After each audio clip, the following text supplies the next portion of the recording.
And it needs to be somebody outside. Because if you get a customer that doesn't like you, you're going to say, listen, you know, that was a real problem we had. It was you. No, you can't do that. So you need somebody else to go get your information. And I call this customer service because what it does is it gets your employees to take a look at how they behave also. Because a customer may say to you, you know, I didn't have such a good experience. I didn't write anything on that survey card you gave me because I knew that was your daughter. And you know what? You know, I've liked you for 20 years. I've been going into your business, but you know, your son's a little rough around the edges. But you know, those are the kind of things you want to know because then you can do training. I think it's very difficult to train people or to get people to change or to be better unless they have data. In other words, I do a lot of training and people don't like to be trained. They think they do okay with what they do. And for the most part, they probably do if it's a good company. But if you get data from customers that says anything other than that, they're interested. Because most likely their salary is tied to that part. So this is a good thing for you to begin to do. The other thing you want to take a look at is if you are collecting data, do you have a survey or anything that you put out that says, what do you think about the experience that we have? I haven't done it. Aha. I really should. Well, if you think about it, look at, let's see, I'm trying to think of who out there does, well, the car surveys. Take a look at the car surveys. J.D. Powers. And they'll go around and they'll look at gas mileage. They'll look at gas mileage. They'll look at how long people keep cars. They'll look at things like that. And what do they do with it? They'll publish results about that. And you'll see them numerically. So whatever data you collect, you want to get it in a numerical form so that you can post it. Interesting survey a couple of years ago with J.D. Powers. They were looking at gas mileage, and they went to Hummer. And they said, you know, the Hummer only gets 8 miles to the gallon of gas. And Hummer said, oh, well, if they wanted less than that, they would have bought a tank. So for them, it didn't really matter. They used that was their competitive advantage. You know, if they want less, they'd go get a tank. The thing is that when you have data like that, you can also hold people accountable, you can follow up on it, and you can get better. But it has to be very specific. You have to be able to see it, you have to be able to count it, and you have to really be able to measure it. So let's say that what you put out there is you have a survey and it's 1 to 10, so that people have a range in there.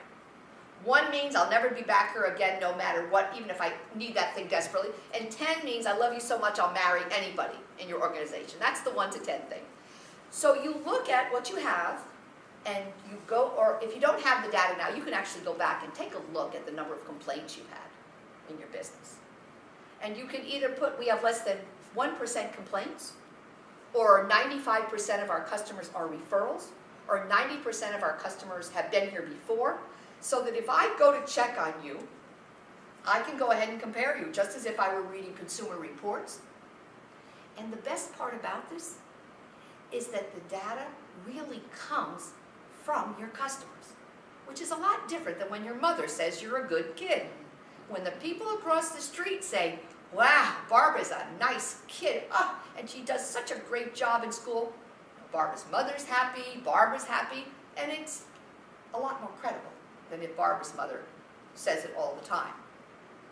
I'd like you to think about those ways of delivering customer service, because that really is customer service. We used to think if you showed up on time, you got the job done right, you delivered it, there were no mistakes, Barbara, right? Everything was perfect, that was customer service. Well, it was 30 years ago when there weren't that many printers. And Barbara was really good at what she did. So when she had that data, she knew it was great. But now, people can get stuff printed online, they can get it all over the place.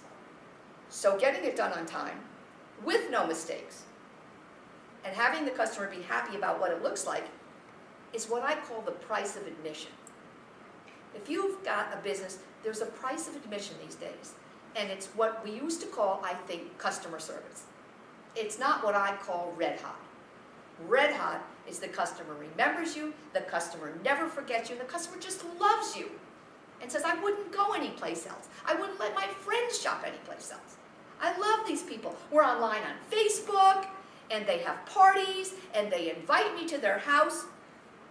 30 years ago, maybe when you grew up, certainly when I grew up, it really wasn't in to talk about your life. My mother said, we need to keep our business at home. And if your uncle drank, and your sister was out too late, and everybody knew, you know what I'm talking about? And you didn't discuss religion, and you didn't discuss, what was the other one, do you remember? Politics. You all know the answers. So you didn't discuss religion, you didn't discuss politics, and you certainly didn't want anybody to know about your family. And you couldn't find out about companies. You couldn't find out about them. There was the corporate veil, and you couldn't find out anything. And now, it's all about what we call transparency. And how did that happen? Our last president was elected because of that.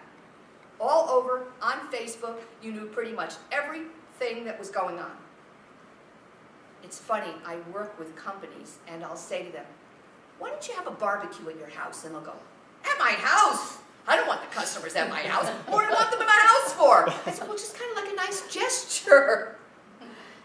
Interesting, some of my customers have what we call the shop and home vans, where they go to your house, they bring their wares to your house, and you go ahead and pick out what you like.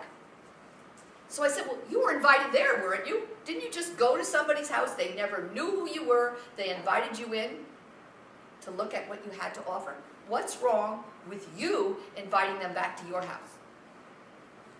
Depending upon the age group, I can almost always know what they're thinking. I don't want anybody in my house.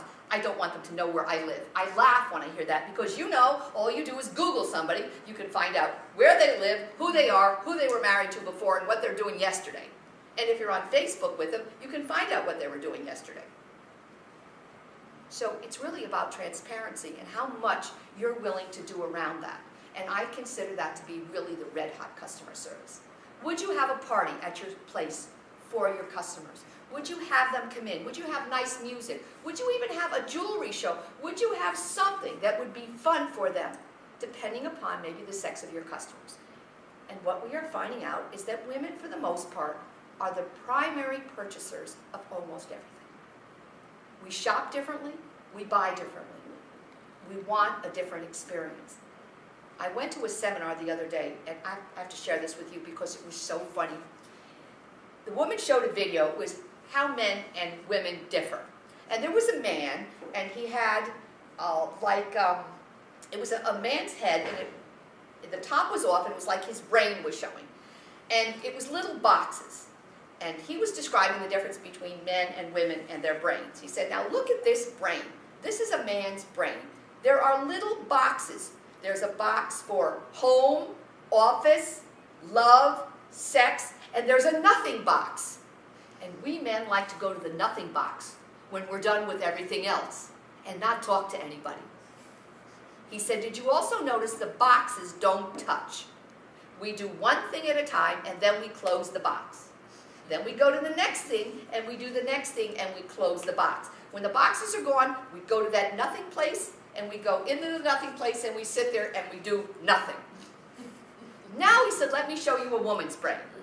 So now he has another head and he has spaghetti on the top. He said, now this is a woman's brain. It's spaghetti.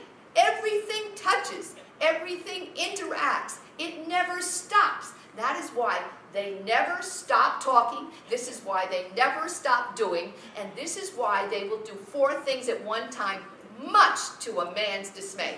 I thought that was absolutely just a riot.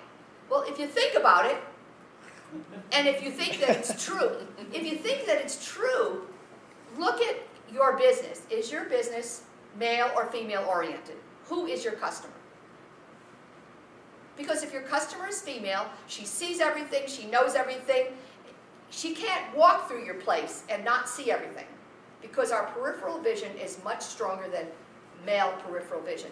Men's vision is much more focused straight ahead.